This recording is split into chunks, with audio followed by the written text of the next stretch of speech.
let's come home now and talk about Channels National Kids Cup. We told you about it a little bit last week.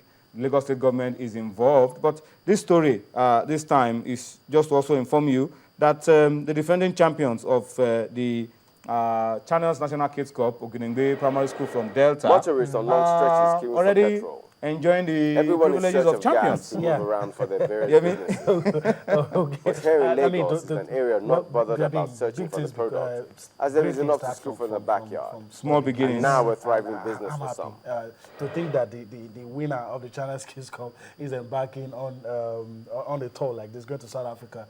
And it also shows how seriously they take their participation in the Channels Kids Cup. The fact that they are defending champions, they're not resting on their horrors, they still want to do more and probably come back and defend their title. But it also goes to show that, look, it's just like fire, you know, when it begins to spread, everything just begins to burn. And, you know, so I'm happy with what I see. I'm happy with you know, the state, Delta State, you know, giving the lads the opportunity. And some of these things that the young ones have gained, it will stay with them for a very long time. And the rewards, you'll begin to see it sooner than expected. All right, so that's a good one for Ogidengbe Primary School.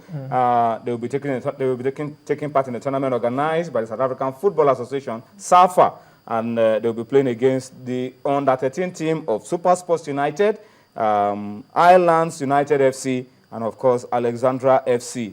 Those are the games they'll be playing during this playing tour. So there's something for you if you are a champion of the Channels National Kids Cup. And don't forget that this year's edition is knocking on the door and it's going to be a lot better than we've ever seen. All right, let's come back to you. Let's come to you, Cosmos. UEFA Champions League update? Yeah, Chelsea have scored. Another goal? Yeah, another goal. 2-0. They're leading by 2-0. K scored that 1, and that means that they are at halftime now. They're in halftime now, and that means they're leading by 3-1 on aggregate. So Galatasaray need to score 2 goals. Yeah, 2 goals, I think, to win this one. On the away goes route. On the away goes route. And it's still a possibility. 45 minutes is a long time. Exactly, and there's still a possibility because they've got players who are experienced when it comes to the UEFA Champions League.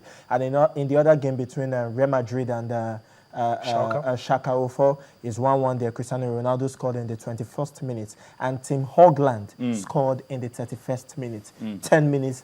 But then we do not see the sort of magic that Schalke 04 is going to do in this one.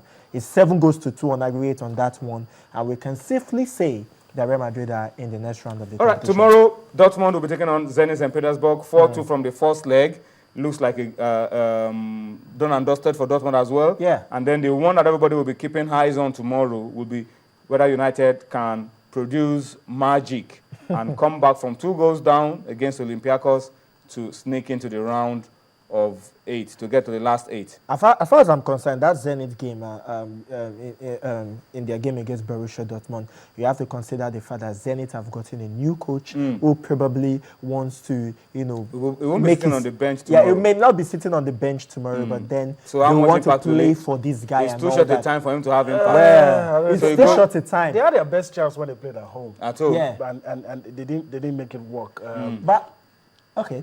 And for me, I think it's over. I think it's over. Well, I don't see them. I don't know. I don't know why we would say it's over, because you look at Borussia Dortmund, they lost over the weekend at home against Borussia Mönchengladbach. They are not doing too well Champions at all. League. But in Champions League, it's a different kettle of fish altogether. It's been contrasting fortunes for Dortmund. The season they came in the Champions League, they did well at home. They were poor in the Champions League. Last season, I mean, the gap between them and Bayern increased, but they still did well in the Champions League. And this year as well, I mean, some of us thought they wouldn't come out of that group that had Arsenal and Napoli. They did it. And now they went to Russia, got 4 goals.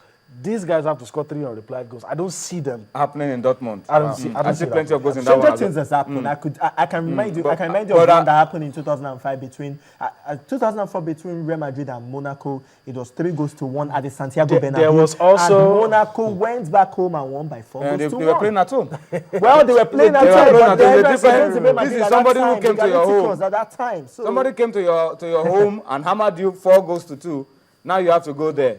Well, and get the result. I don't think it's that. If it was a 1-goal margin, maybe. Then may be. But anyway, tomorrow we'll have an idea of how it pans out. But those are the fixtures for tomorrow in the Champions League. Can Zenit come back into it?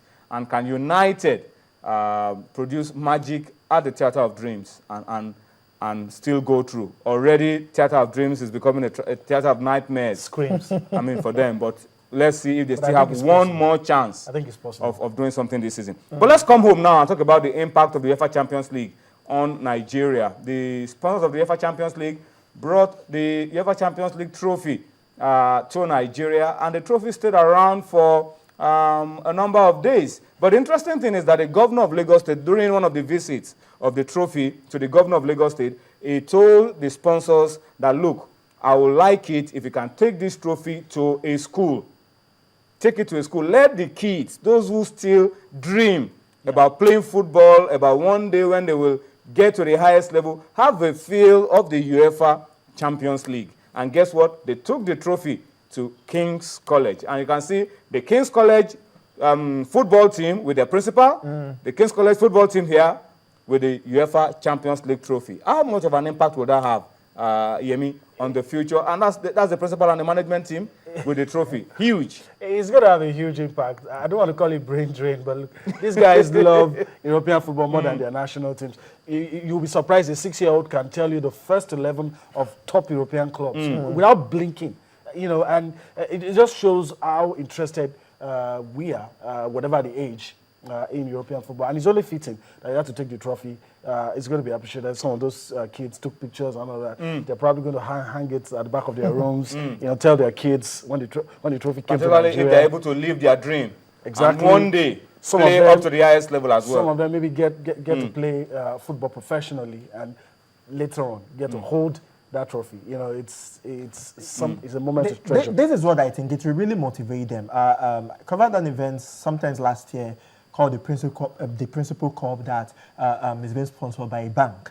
And the King's College, the football club, were in the finals. The football team were in the finals, and they lost very slimly. This is a good motivation for them, because if they get to the finals of the Principal Cup again, it will really, you know, spur them on that, come on, we've seen the UEFA Champions League, we've touched it, so we can be able to win this one. So that motivation is really going to be there, and it's a good one. Seriously, it's a good one, and I hope that this is not going to be the last time in a long while that the UEFA Champions League trophy will come to this part of Africa. I think it should come more regularly. Yeah, more regularly. All right, let's go on a break now because our time is really running out. But this time, let's take you to the English Premier League. Super Eagles striker Osaze Odenwege is in the news. We're told he has apologized to coach Stephen Keshi and may get a look in as we prepare for the 2014 FIFA World Cup Brazil. But let's bring you highlights of what Osaze did on the pitch over the weekend, and then we'll come back to wrap up sports tonight this Tuesday. Every chance it was going to be. Goalkeeper comes wandering. He's left the defenders that are trying to attack the ball. Let him get on with it. Here's an example of how you can do everything but be given a goal. That's Peter Crouch. Then got the noses in front. Marko Arnautovic with the finish here. A little bit of luck to start off with, and then somehow we've seen a lot I hate this guy, but it's a scruffy goal. Andy, which ball should Ireland play here, left or right? Well, he's got to go right, I think, there. And what a finish, eh? What a finish that is. That's Odenwingie. That is a great finish, that really is. Now, he can score a goal, Peter Odenwingie, you know. Again, he does ever so well to catch the game up.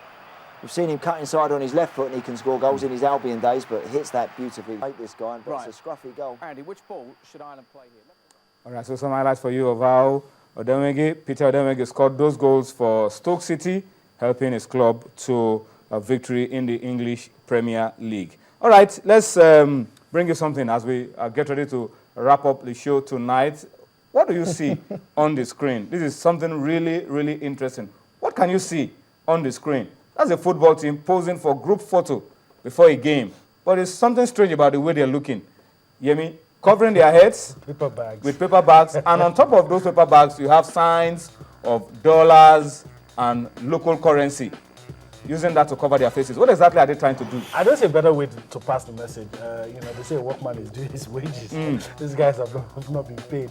So that reminds me of the Spanish club that did something like this recently. The game was to be played and shook hands with their opponents and sat down and just refused to play. But this is interesting because you can't see the faces of these players. What you see are the paper bags.